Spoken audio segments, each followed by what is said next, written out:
we obviously have a presentation, a summarized presentation on PowerPoint, but the committee will already have received a detailed presentation of the issues from Azimio. I am RUTO Mureithi. I'm chair of the Economic Council of the Azimio Coalition, Azimio La Umoja One Kenya Coalition. So we thank you very much indeed for the time, and we shall make haste. The issues to be addressed as the dialogue committee has agreed and directed, so I won't really delve into them. Cost of living then. And first item to say about cost of living is that Article 43 of the Constitution places a duty on the state to deliver on the rights and the social and economic rights under Article 43 to the highest attainable standards. You will find on close examination that the issues of cost of living are in fact contained within Article 43. So 3 broad points we'll address very quickly on the cost of living. And those 3 points are what drives cost of living. And those things are the management of exchange rate, the management of public finances, as well as the mix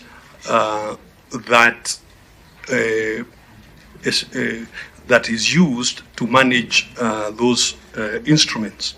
On the question of exchange rate, I think what you will see on the slide before you is what has happened in the last 12 months. That the Kenya shilling has collapsed from 120 shillings to $1 to 150 shillings to $1 US. The effect of it, of that 25% depreciation of the shilling, that is transmitted directly into the cost of living. So that everything that you are buying this year, this August or this October, is 25% more expensive than it was last year, simply because of the effect of the exchange rate. Of course, the committee will want to address itself what drives exchange rate. You have had some of it already here from FKE. Portfolio flows, meaning the monies that foreigners come to invest in our stock exchange. And what has happened is that the foreigners have left. That's why the stock exchange is at its lowest point. And I'll show you a slide to that effect in just a moment. Now, we've said to the committee, management of public finances as a key driver of the cost of living questions. Why? Because taxation and borrowing have a direct bearing on what happens to the citizen, and we'll show you a couple of slides on that. Where we are, if you on the outlook, is that we expect. When I say we expect, these are the policies and instruments that have been placed already in Parliament. For example, the budget policy statement and the midterm expenditure framework. What does it call for? It calls for increased taxation. So next year, taxes are expected to go up 400 billion. It calls for continued borrowing, and I'll show you a slide in a moment, that the budget deficit is in the order of 760 billion, and that is expected. That is what is planned. Both things imply that it is not possible to bring the cost of living under control. Third point to make, experts agree we are in dire possibility, we are in debt distress, and the risk of debt default is looming, and all those things show that, in fact, we are on a terrible trajectory. Is it only against the dollar that the shilling is losing ground? That's a chart that shows you what has happened to the shilling in relation to the Tanzanian shilling. If you just go back to the slide, what you'll notice, we're moving from, again, a similar kind of depreciation of the Kenya shilling against Tanzania. So that the argument that this is a global problem is not exactly global for every, what individual countries are doing has a lot to explain the cost of living for their citizens. Now, management of public finances is, honorable members, fairly straightforward. You make spending plans. Those spending plans need to be financed. So either you are taxing to get money to finance your budget, or you're borrowing. Usually, you're doing both. What is the issue? Why is it difficult to bring the cost of living under control? Because the tools that are being used today are blunting economic activity. They are eroding confidence. Again, going back to why is the stock exchange performing so poorly? It is leading to the flight of capital from the securities exchange, and the mix of taxation and interest is not working. The big headline point there is the budget deficit of 768 billion this year, anticipated to be 760 billion next year. Where do you get that data? From the budget policy statement and the midterm expenditure framework. Those are the same numbers in a slide. What you will see there is continued increment of government spending, and if the committee permits, economists think about cost of living or inflation as too much money chasing too few goods. So if you want to bring inflation down, then you have to slow down on expenditure. You don't accelerate expenditure. Now, what the combination of policies is doing is to increase expenditure. Yeah, and you are increasing that expenditure by borrowing. So you are suffering a double whammy. Of course, you will ask us, how then can you reduce government expenditure? What can you do? Well, first of all, eliminate corruption and theft of public resources, eliminate waste, inefficiencies, and imprudent use of public resources. To give you an example, last financial year, last quarter of financial year, so June, May, April, or May, April, June of this past financial year, 193.4 billion went to domestic and international travel. Compare that, for example, to what is expected from the housing tax, which is 70 billion. Meaning, if we did not travel, we may not have needed to collect the housing tax. You could have financed it by just stopping excessive travel. When you look at social protection, which is being reduced, when you look at the resources to counties that are not growing, all of those things could have been resolved if we avoided excessive expenditure.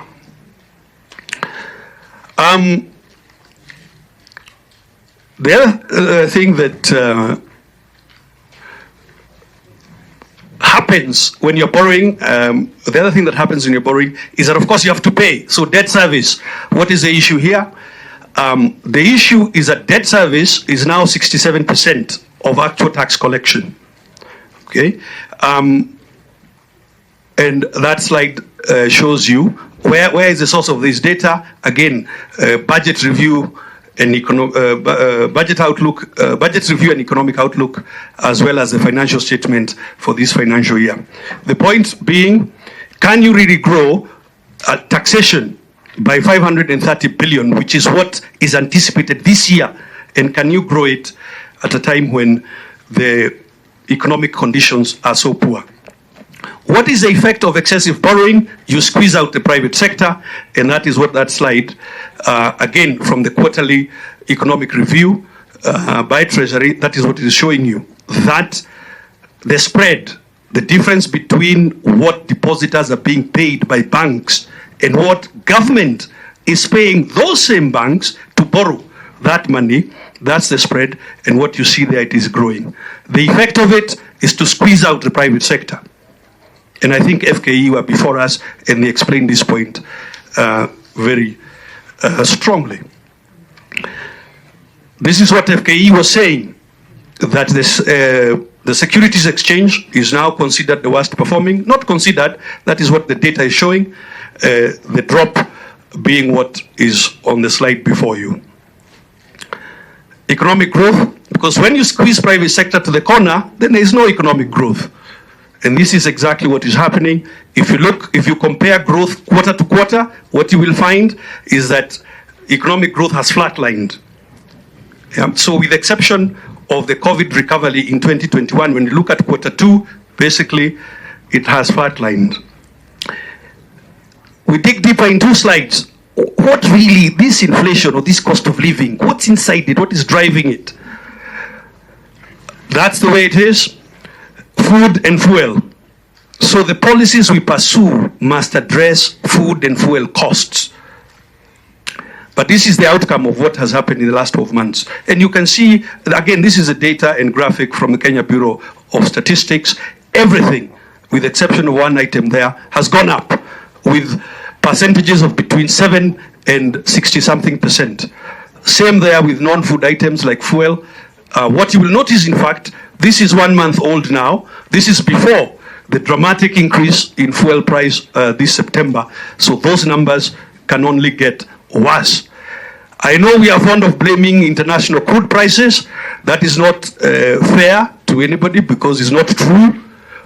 That is, and this data again, published by the Kenya National Bureau of Statistics, that is the way crude prices are behaving. They are on average 34% lower than they were last year. So it cannot be that they are the reason fuel prices are going up. What is to be done?